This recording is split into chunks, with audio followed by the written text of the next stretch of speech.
Now at 6, friends and family mourn as a former Joplin police officer is laid to rest after passing away from a heart attack.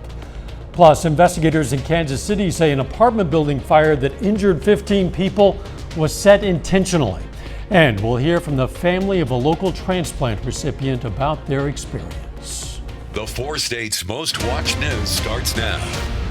The rain is over for much of the area, but some parts of the 4 states got heavy amounts. This is KOAM News at 6.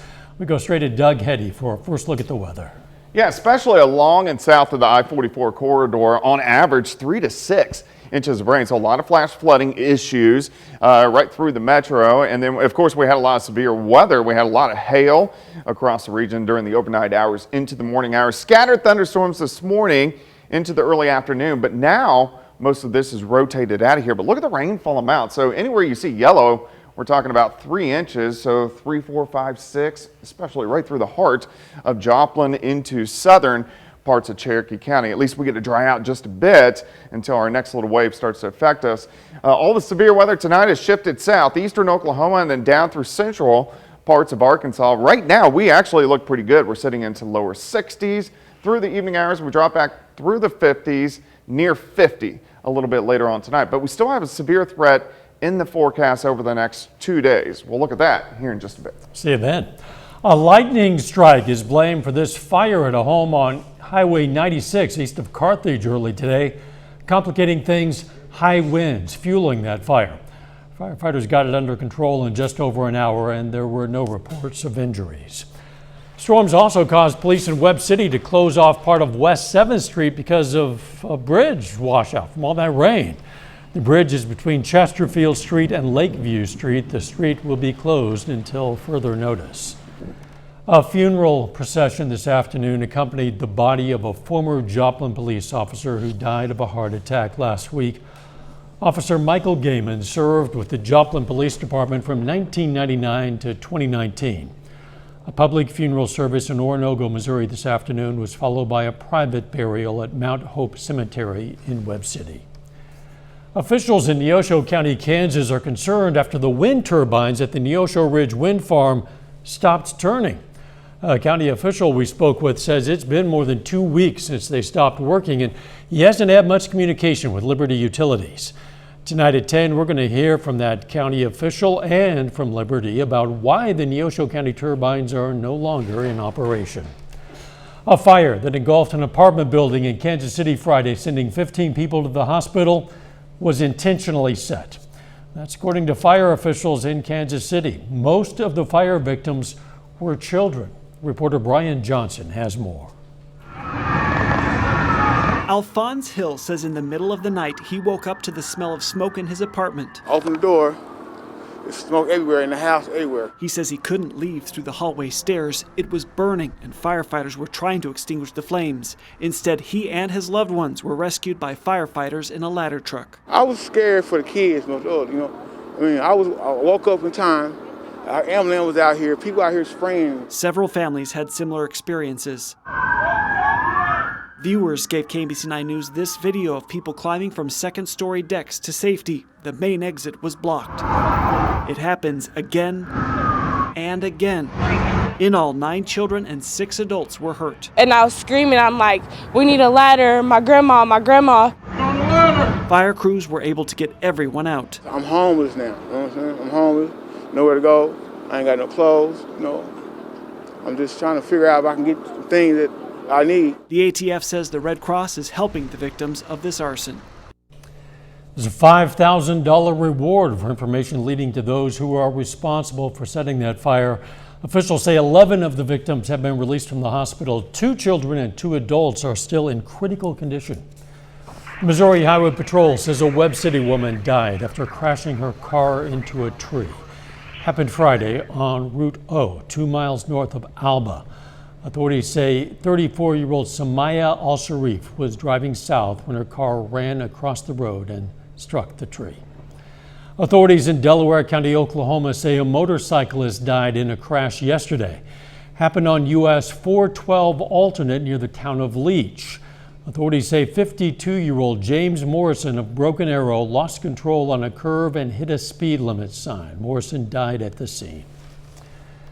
Coming up, former students of a Southwest Missouri boarding school are suing over alleged abuse. Plus, it's National Donate Life Month. We're going to hear from the family of a local organ transplant recipient about what the donation means to them. Southwest Missouri boarding school is facing 9 new lawsuits from former students alleging they were abused at the school. The lawsuits against Agape Boarding School in Stockton were filed by former students who attended the school from March of 2015 to June of 2019. They accuse other students and staff of abuse, battery, and in some cases, starving and torturing students.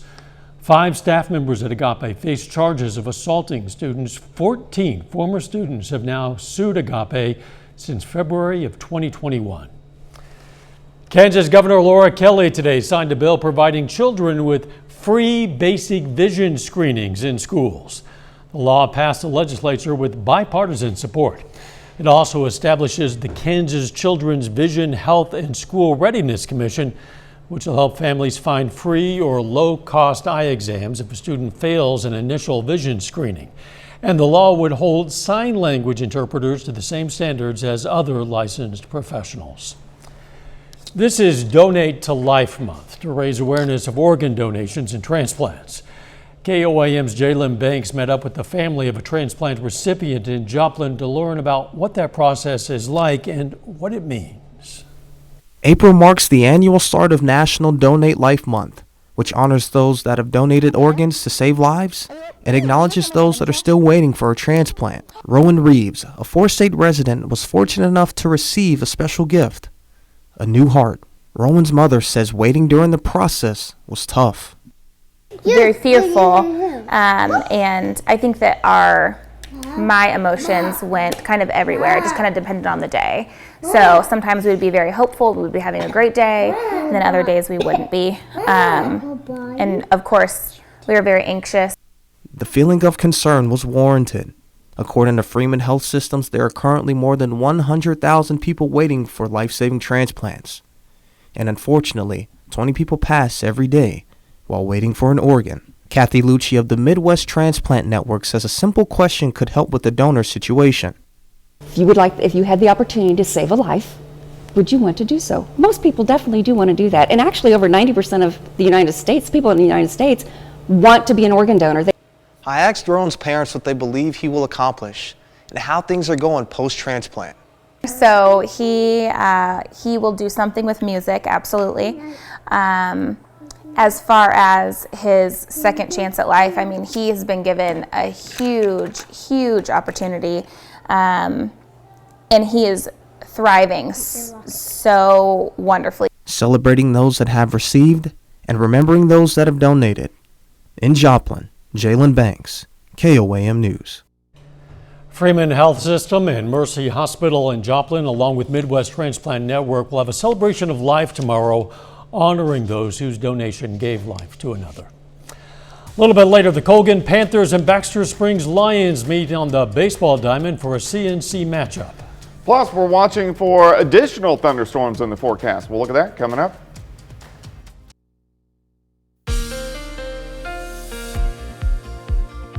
Well, of course, a lot of rain for us over the past 24 hours. Showers, thunderstorms, severe weather rolling through last night and then into the morning hours. In fact, since midnight, almost 2 inches of rain. Then we had about 2 to 3 inches prior to midnight.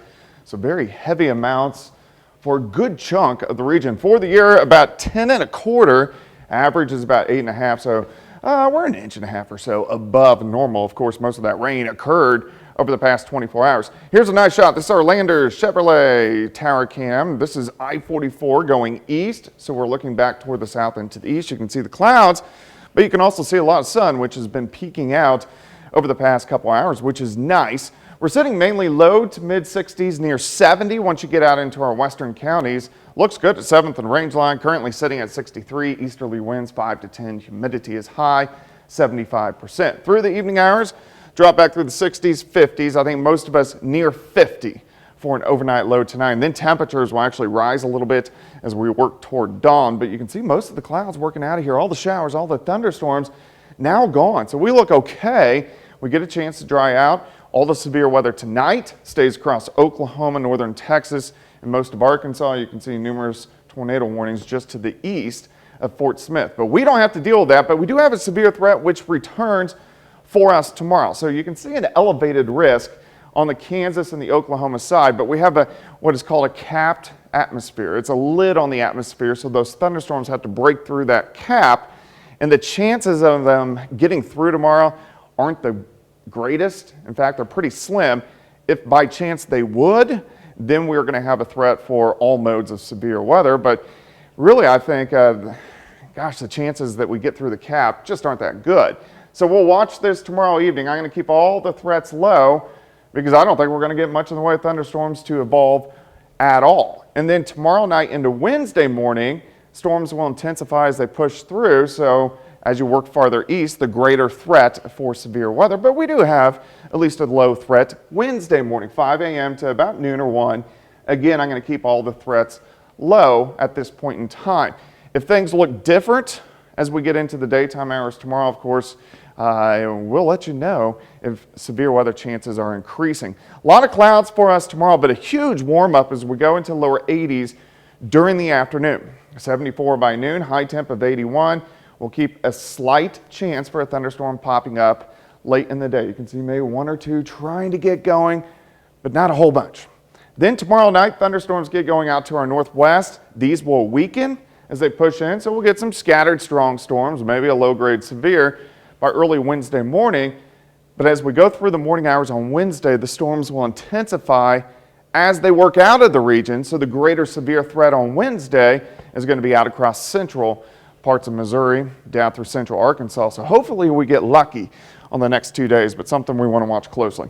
81 tomorrow, 62 on Wednesday. Thursday looks good, high 60. Back to 70 on Friday, some afternoon thunderstorms. Some of those guys could be a little bit on the stronger side as well. A lot to watch this week. Yeah, it's tricky. I know it is. Yeah. You and the weather team are on top of it, though. Thanks, Doug.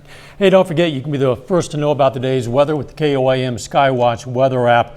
You can get severe weather updates sent straight to your phone, and it's absolutely free. It's available in the Apple App Store and the Google Play Store, the KOAM Skywatch weather app. Still ahead, Girard High School softball aims to stay undefeated at home against Pittsburgh.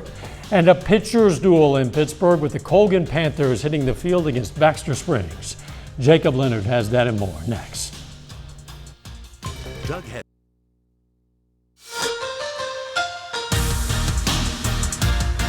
The Colgan Panthers and Baxter Springs Lions meet tonight for an early season CNC showdown.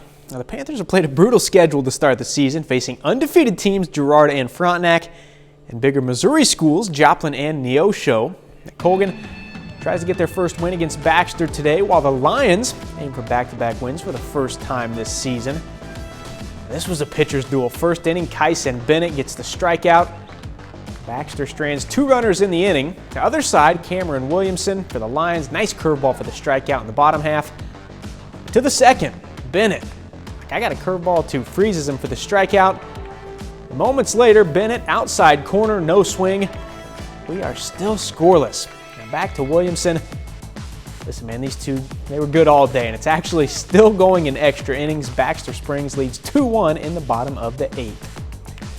In the college game, Pitt State, Missouri Southern, 2 of the best power hitting teams in the MIAA. Between the 2 teams right now, they have 5 guys in the top 8 in the conference in home runs. Southern's Tommy Stevenson just 2 off the league lead with 15 in 34 games. Pitt State's Garrett McGowan just 1 behind him. Then Southern's Matt Miller, Pitt State's Jordan Maxson, and Caden Fowler. All tied for 8th in the league with 12 each. Pitt State, by the way, has 13 games remaining. Missouri Southern has 11.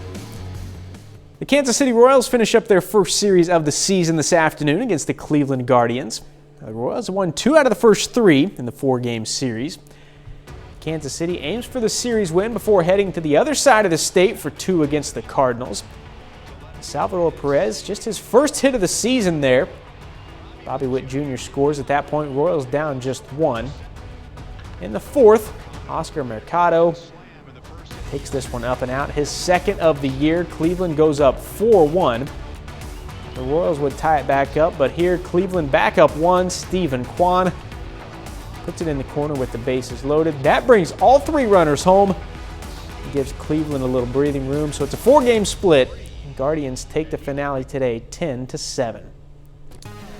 High school softball, the Girard Trojans host the Pittsburgh Purple Dragons this afternoon. Girard has been on fire to start the season. They're 6-0 coming into the night, including 2-0 in the CNC. Now they're 7-0. Trojans win at 3-0. Liam McGowan drives in 2 of those 3 runs for Girard. We'll have highlights and post-game reaction from this game right here tonight at 10. And that's a look at sports. We're back with more news after this. Take time now to honor a local veteran. Samuel Gaskell served in the U.S. Air Force from 1954 to 1976. Joplin native flew 232 combat missions in Vietnam and later served in the Missouri House of Representatives. We salute Colonel Samuel Gaskell, a 4-state hero. Here's a look at what's coming up on KOAM News at 9 on Fox 14. We're going to have a reaction to President Biden enacting an executive order today to help get untraceable weapons off the streets. Also, a new study says American life expectancy is falling, and the U.S. doesn't rate well with other countries. Plus, single-family dream homes hitting nightmare building prices. That and more tonight on KOAM News at 9 on Fox 14. A Kansas town with fewer than 300 people is working on becoming the next Roswell, New Mexico. In Rice County, the Geneseo Museum is inviting visitors to check out its UFO exhibit. Reporter Joe Baker visited the small community to see what's inside and to learn more about an event set up for this summer's residents they hope will bring attention to their town. Yeah, we have so much of the spacecraft history in Geneseo, and we just want to get the word out. It's not something you see every day, and now you can in Geneseo. It's been something in the back of my mind for years since we've known that we had this collection at the museum. With a population less than 300, Geneseo Museum members want to help bring life back to town through the museum's UFO collection. We thought this would be one thing that we could do, maybe to generate a little life, bring people in town. The Geneseo City Museum has all this spacecraft history, and now they want to become the UFO capital of our state. Well, it kind of reminds me of Roswell. I read some science fiction and stuff like that from time to time, and it seems like it's more like along those lines. On July 2nd, World UFO Day, they plan to hold a special event, inviting everyone to come visit Geneseo. Maybe the local restaurant, maybe they'll have some outer space food, outer space beverages. It could be fun. Just use your imagination and be creative. And we want to have a parade. We want to have people get into it and deck their riding mowers out as flying saucers, spacecraft, that kind of thing. If they want to make costumes. They hope this event puts the town back on the map. We're going to have a celebration here, and we welcome you and invite you to come in and share that fun with us. It gives us a chance to show off the history of Geneseo. I think it'd be a good thing, really. It brings the town closer together. In Geneseo, Joe Baker, Eyewitness News. Outer space food. Yeah, I was wondering what that is. I don't know. I'm curious about it, all of it now. After that. Yeah. Riding lawnmower looks like a flying saucer. There you go. Could be fun, I guess. You keep an eye on the sky. You're not watching for UFOs. I'm not. It looks like we're going to get some additional showers and thunderstorms over about the next 48 hours or so. Another system in Friday, Saturday, and then again late Easter. Final sports notes. Cardinals' Nolan Arenado is the NL Player of the Week. We'll have more on that right here tonight at 10. Thanks for joining us. We'll see you right back here at 10. Let's make it a great evening.